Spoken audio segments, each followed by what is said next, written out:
Malgré la Covid, avec ou sans masque, mobilisés par milliers, les Martiniquais n'étaient pas descendus dans la rue aussi nombreux depuis la grande grève générale de 2009.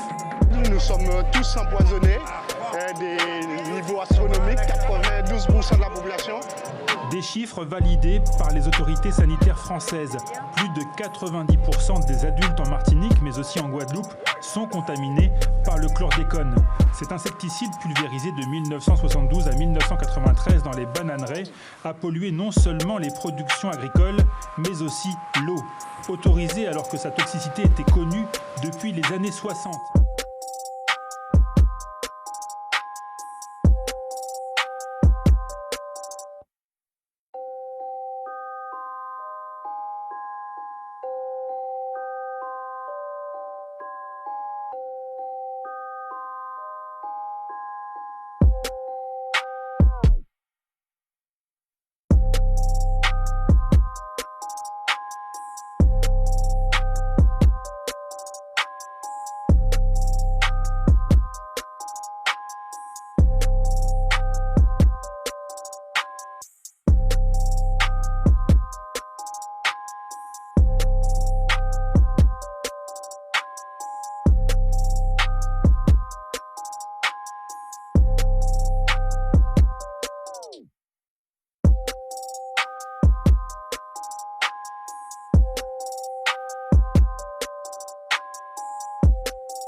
Alors que le nombre de malades au Covid explose en Europe, un laboratoire portugais travaille à l'élaboration d'un vaccin contre le virus, sans aiguille.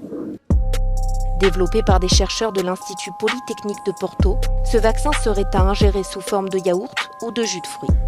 Un projet innovant auquel cette équipe réfléchit depuis l'apparition de la pandémie. Nous avons commencé à nous rendre compte qu'il y avait des molécules dans la nature qui stimulaient notre système immunitaire contre le Covid.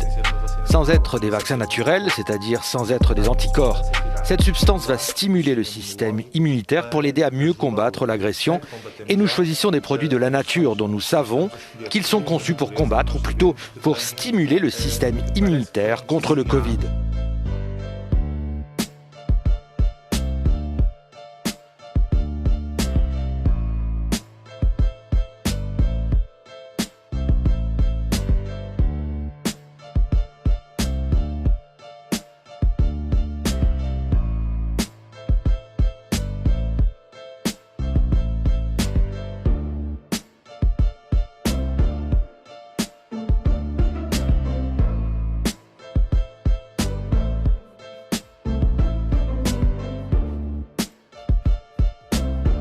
It is done with a printer so that we can get at the same time the appearance and the texture of a traditional stick.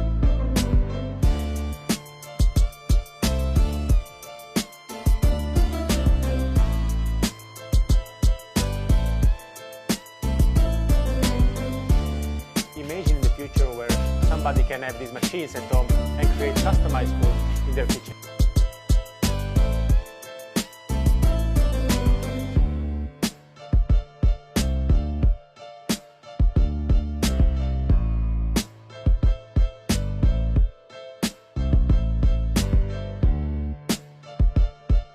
Savez-vous comment faire un plat qui plaira autant aux végétaliens qu'aux amateurs de viande?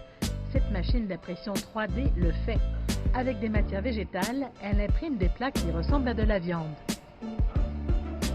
La technologie d'impression 3D de Redefine Meat permet de remplacer les vaches ou autres animaux pour la viande.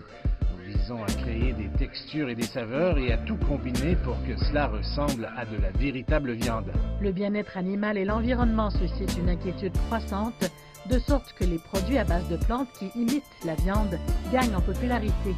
Et maintenant, la pandémie pose de nouveaux défis à la sécurité sanitaire de la viande.